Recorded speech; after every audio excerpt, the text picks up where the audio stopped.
जय माता दी। आप सभी का स्वागत है हमारे चैनल पे। मैं पूनम अपने यूट्यूब चैनल पूनम सहिता संगीत पे आप सबका तहे दिल से स्वागत करती हूँ और आप सबके लिए ईश्वर से मंगल कामना करती हूँ। आज हम लोग बहुत सुंदर हवन गीत लेके आए हैं। आप लोग सुनिए, कैसा लगा कमेंट में ज़रूर बताइएगा। खूब सारा प्यार और आशीर्वाद बनाए रखिएगा।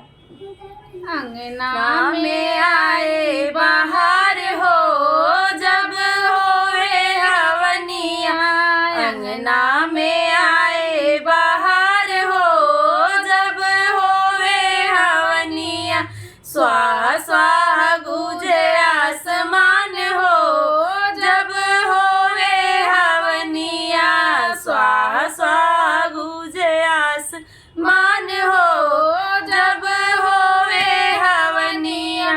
ब्रह्मा भी आए विष्णु भी आए, ब्रह्मा भी आए विष्णु भी आए, डमरू बजावे महाकाल हो जब होवे हवनिया, डमरू बजावे महाकाल हो जब होवे हवनिया, स्वाहा स्वाहा गूंजे आसमान हो जब होवे हवनिया, स्वाहा स्वाहा गूंजे आसमान हो जब होवे हवनिया।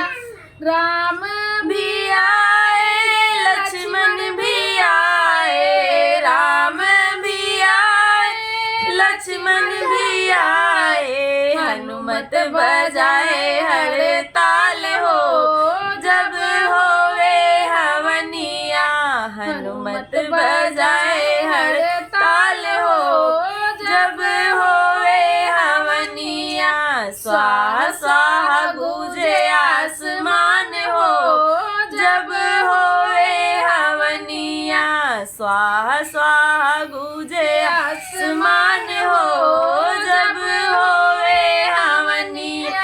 गौरा भी आई लक्ष्मी भी आई, गौरा भी आई लक्ष्मी भी आई, छम छम नाचे अम्बे मात हो जब होवे हवनिया, छम छम नाचे अम्बे मात हो जब होवे हवनिया, स्वाहा स्वाहा गूंजे आसमान हो जब होवे हवनिया, स्वाहा स्वाहा गूंजे आसमान हो जब होवे हवनिया।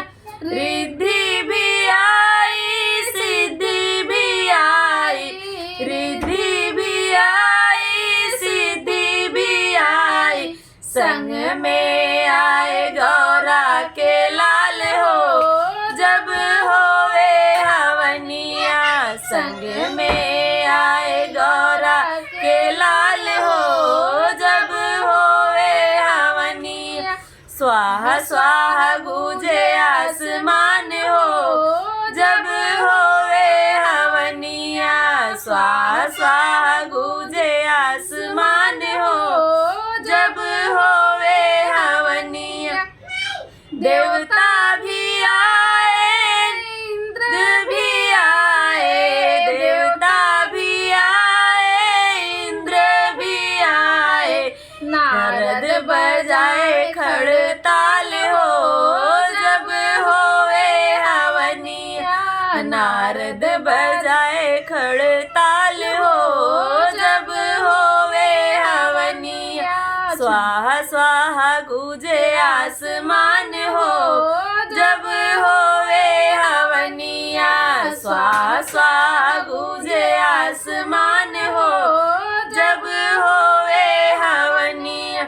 गंगा भी आई यमुना भी आई, गंगा भी आई यमुना भी आई, कल कल सरयू की धार हो जहाँ होला हवनिया, कल कल सरयू की धार हो जब होवे हवनिया, स्वाहा स्वाहा गूंजे आसमान हो जहाँ होवे हवनिया।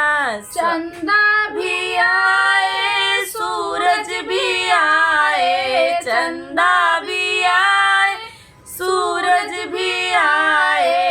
चम चम चमके आसमान हो जब होवे हवनिया चम चम चमके आसमान हो जब होवे हवनिया स्वाहा स्वाहा गूंजे आसमान हो